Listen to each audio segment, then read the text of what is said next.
नमस्कार दोस्तों, मैं कुमार आलोक भारती आज आपको मिलवाने जा रहा हूँ औरंगाबाद जिला बिहार से एक ऐसे शख्सियत से जिनको किसी परिचय के जो मोहताज नहीं है। और आज मैं मिलवाऊंगा आपको औरंगाबाद नगर परिषद के भावी उम्मीदवार श्री विनोद ठाकुर जी से। आज मैं उनके आवास पर हूँ और हम अपने चैनल काम की बात के माध्यम से हमें उनको औरंगाबाद नगर की जनता से रूबरू कराने और मिलवाने का मौका मिला है और उनका साक्षात्कार कराने का मौका मिला है। तो मैं आपको मिलवाना चाहता हूं श्री विनोद ठाकुर जी से, जो चेयरमैन पद के भावी उम्मीदवार हैं। नमस्कार विनोद जी। जी नमस्कार सर।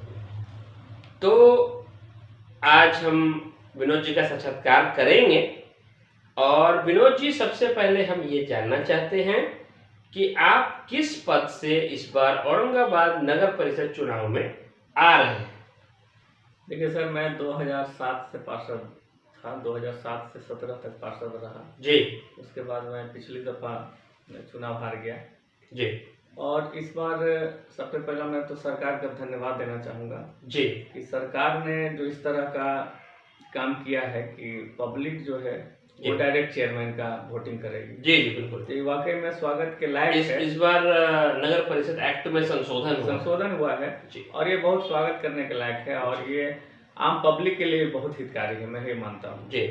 इसमें क्या है कि आम पब्लिक की बात जो है डायरेक्ट चेयरमैन तक जाएगा और वो सही से काम होगा जी। ये बात के लिए मैं सरकार को फिर से धन्यवाद देता हूँ। जी बिल्कुल बिल्कुल, ये स्वागत योग्य है विनोद जी। जी बिल्कुल। तो विनोद जी, मेरा अगला सवाल आपसे है कि आप 2 बार वार्ड पार्षद रहे, जो अपने आप में एक अलग तरीके की बात है। आप 5-5 साल का 2 टेन्योर आपने जीता चुनाव औरंगाबाद नगर में।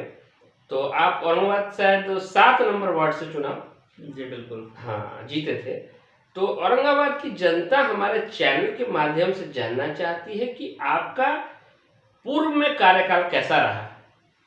देखिए, बड़ा ही अच्छा सवाल है आपका जी। मैं 2007 में पार्षद बना था जी जी। और मैं भी नया जी। और मेरा वार्ड भी नया। अच्छा।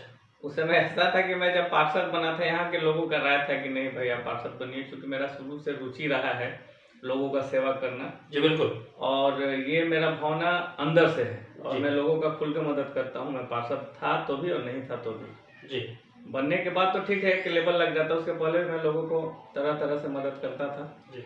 तो मैं पार्षद बना और उस समय 2007 में उस क्षेत्र का विस्तार हुआ और नगर परिषद में हम लोग का वार्ड नंबर 7 बना। जी। और उस समय जब मेरा वार्ड नंबर 7 था तो एकदम बिल्कुल खाली जगह मिला था हमको।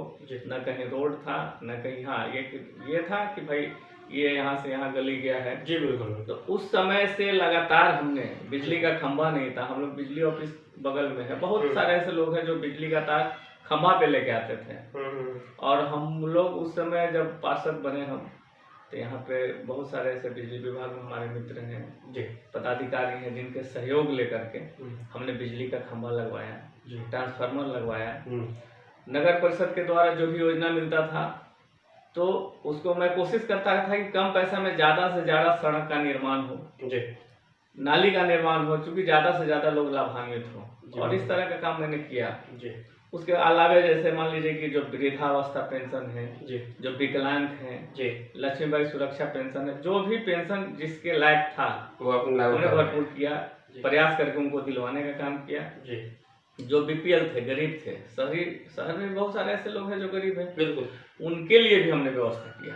अच्छा जी, तो आपका कार्यकाल तो काफ़ी सराहनीय रहा जैसा कि आपने बताया। जी।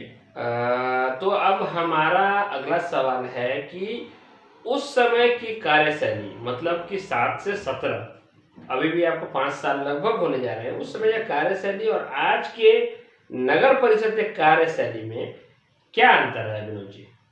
देखिए सर, पिछले वर्ष क्या था कि जब हम लोग फर्स्ट में 2007 में चुनाव जीत कर, पैसा का एक लिमिटेशन था, कि पैसा कम आता था जी, और उतना ही में अपने क्षेत्र का विकास भी करना था, सारे लोगों को खुश रखना था। हाँ जी, बिल्कुल। और आज का दौर वो नहीं है जी। आज का दौर सरकार का 7 निश्चय योजना, चाहे बड़े बड़े योजना है, आज है कि आपका वार्ड में आप ये पंचायत ये कर लीजिए, क्या बोलते हैं उसको, मीटिंग कर लीजिए, अपने लोगों को बैठा के साथ में वार्ड सभा कर लीजिए जी, वार्ड सभा कर लीजिए और उसमें योजना दीजिए, वो नगर विकास को दीजिए, नगर विकास से सीधा नगर परिषद को दीजिए, नगर विकास हो जाएगा जी, और उस पर कार्य होता है। जी, तो पहले से बहुत आसान हो गया हर काम हाँ, का। जी, जी, जी। ये बात में तो भाई जी, जी। तो विनोद जी, हम अगला सवाल आपसे जानना चाहेंगे कि चूंकि आप नए उम्मीदवार नहीं हैं, जी, ठीक है, तो आपको कोई परिचय के आप मोहताज भी नहीं हैं, तो इस बार अगर आप चुनाव चेयरमैन का निकाल लेते हैं तो आपकी प्राथमिकी सूची में औरंगाबाद नगर के लिए प्राथमिकी सूची आपकी क्या होगी? देखिए, औरंगाबाद में आज भी बहुत चीज का अभाव है। जी, बिल्कुल है। वो क्या है, सिस्टम के चलते रुका हुआ है। जी, आज औरंगाबाद में सबसे ज्यादा जाम का समस्या है। हाँ जी, बिल्कुल। खास आप देखेंगे कि औरंगाबाद में रमेश चौक से लेके और वो धरणीधर मोहल्ला मोड़ तक जाइएगा, ये धर्मशाला तक जाइए, चाहे कहीं भी जाइए, बहुत जाम का समस्या है, बहुत ज्यादा है। मामला क्या है कि जो भी छोटे छोटे दुकानदार हैं जी, उनको सही जगह पे नहीं बिठाया गया है। हाँ, वो सड़क पे ही हैं। वो सारे लोग सड़क पे आ जाते हैं। हाँ अगर उनके लिए अगर उचित व्यवस्था किया जाता जी, उनको, एक जैसे बड़े बड़े शहरों में होता है कि एक बड़ा सा मार्केट कर दिया गया, सब्जी का मार्केट अलग है, कपड़ा का मार्केट हाँ, अलग है। हाँ, आप देखिए अगर नहीं होगी। आपने अच्छा प्लान एक बना रखा अपने दिमाग में। तो मैं आगे जानना चाहूंगा कि आप क्या संदेश देना चाहते हैं हमारे चैनल के माध्यम से हमारे दर्शकों और औरंगाबाद नगर की जनता को? क्या विनोद ठाकुर की तरफ से क्या संदेश? तो बहुत कुछ है और बहुत कुछ हम करना चाहते हैं जी, और केवल बात करने से तो कुछ होता नहीं है। नहीं, और हम करने में विश्वास रखते हैं। हाँ, एकदम। और हम आपको बता दें कि मेरा ये सोच है कि औरंगाबाद में 33 वार्ड है जी, मेरा ऐसा सोच है कि 33 वार्ड में कम से कम 11 एम्बुलेंस होना चाहिए। अच्छा, और उसका संचालन नगर परिषद के द्वारा किया जाना चाहिए। चलिए, ये बहुत बड़ी बात है। क्योंकि आप भी रात बिरात अगर किसी का तबीयत खराब हो जाता है किसी मोहल्ले में, आप एम्बुलेंस खोजते खोजते परेशान हो जाए, कुछ नहीं होगा जी, और औरंगाबाद में वो सुविधा नहीं है। हाँ, इमरजेंसी में जो आपको यहाँ पे कुछ हो सके फैसिलिटी में, उसके लिए आपको चाहे तो डेहरी लेके जाना पड़ेगा, हाँ, और नहीं तो फिर आपको गया लेके जाना पड़ेगा, पटना लेके, कहीं ना कहीं बाहर लेके जाना पड़ेगा। बाहर लेके जाना। और आप ये बात तभी संभव है जब हर एक वार्ड का उससे अटैच एक उसका एम्बुलेंस होना चाहिए। हाँ, बहुत अच्छी सोच है। और ये होने से एक बहुत बड़ा राहत मिलेगा यहाँ के लोगों को। हाँ, अच्छी सोच है आपकी, बहुत अच्छा। ये तो खैर मैं इसका स्वागत करता हूँ। और विनोद जी, एक बात बताइए, कहीं ना कहीं चुनाव चाहे विधानसभा का हो, लोकसभा का, बड़ा या छोटे लेवल पे भी चुनाव जो है, पंचायत या नगर चुनाव, ये कहीं ना कहीं पैसे पे आधारित हो गया बिहार में। इस पे क्या कहना चाहेंगे? आपका वक्तव्य? देखिए सर, ऐसा है कि मैं पहली बार भी चुनाव लड़ा था तो मेरा कोई खर्चा नहीं हुआ था जी। यहाँ के लोग जो थे वही सारा कुछ किए थे, और दूसरे बार भी लोगों ने हमें मदद किया और हम चुनाव लड़े। और मैं एक और बात बता देता हूँ सर कि अगर किसी को आप बैट खरीद के दे देते हैं तो क्रिकेटर नहीं बन जाता है। हाँ, जी। अगर आप उसको खूब अच्छा बैट खरीद के दे दो, क्रिकेटर नहीं बन सकता। नहीं, वो उसके अंदर का ये होना चाहिए क्रिकेटर कैसा है। हाँ, स्किल होना चाहिए। हम लोग बच्चों में सर खाटी का पार्टी से भी खेलते थे।